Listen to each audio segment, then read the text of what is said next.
Network Tamil Nadu செய்திகளுக்காக செய்தி வாசிப்பவர் பாரதி கண்ணையா. திருவாவடுதுறை ஆதீனத்தின் 23வது குருமூர்த்திகளின் குரு பூஜை சிறப்பு அபிஷேக ஆராதனைகள் நடைபெற்றது. மயிலாடுதுறை மாவட்டம் குத்தாலம் தாலுகா திருவாவடுதுறையில் 14ஆம் நூற்றாண்டில் குரு முதல்வர் நமச்சிவாய மூர்த்திகளால் தோற்றுவிக்கப்பட்ட தொன்மையும் முதன்மையுமான சைவ ஆதீனம் அமைந்துள்ளது. திருவாவடுதுறை ஆதீனத்தின் 23வது குருமகா சன்னிதானமாக அருளாட்சி செய்த சிவபிரகாச தேசிய பரமாச்சாரிய சுவாமிகள் 2012ஆம் ஆண்டு கார்த்திகை சதயம் நன்னாளில் பரிபூர்ணம் அடைந்தார். தொடர்ந்து ஆண்டுதோறும் கார்த்திகை சதயம் திருநாளில் 23வது குருமூர்த்திகளின் குருமூர்த்தத்தில் குரு பூஜை நடைபெறும். இவ்வாண்டு கார்த்திகை சதயம் திருநாளான இன்று திருவாவடுதுறை மறைஞான தேசிக தபோவனத்தில் அமைந்துள்ள 23வது குருமூர்த்தி சிவபிரகாச தேசிக பரமாச்சாரிய சுவாமிகள் குரு பூஜை விழா நடைபெற்றது. குரு பூஜையை முன்னிட்டு 23 குருமூர்த்திகளின் குருமூர்த்தத்தில் சிறப்பு அபிஷேக ஆராதனைகள் திருவாவடுதுறை ஆதீனம் 24வது குருமகா சன்னிதானம் சீலஸ்ரீ அம்பரவான தேசிக பரமாச்சாரிய சுவாமிகள் செய்து வைத்தார். தொடர்ந்து மகா சன்னிதானம் குரு பூஜை நூல்களை வெளியிட்டு பக்தர்களுக்கு அருளாசி வழங்கினார்.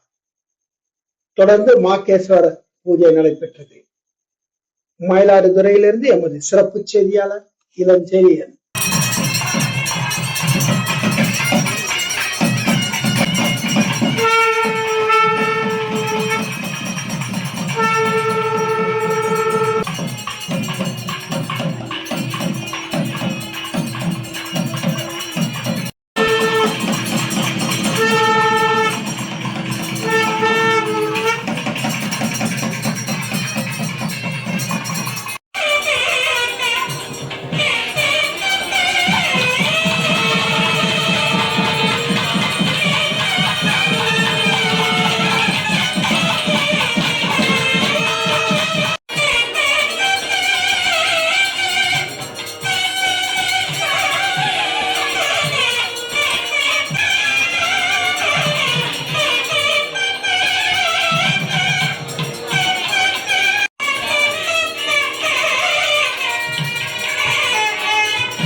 சரண பார்வதி பதையே.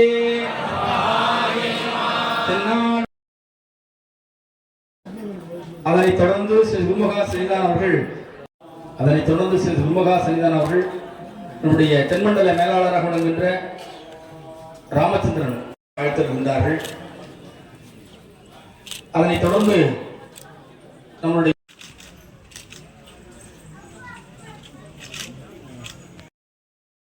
மகாலிங்க சுவாமி திருக்கோயில் கண்காணிப்பாளர், அதனைத் தொடர்ந்து சிறப்பு சொற்பொழிவு நிகழ்த்திய நம்முடைய சொற்பொழிவாளர்கள்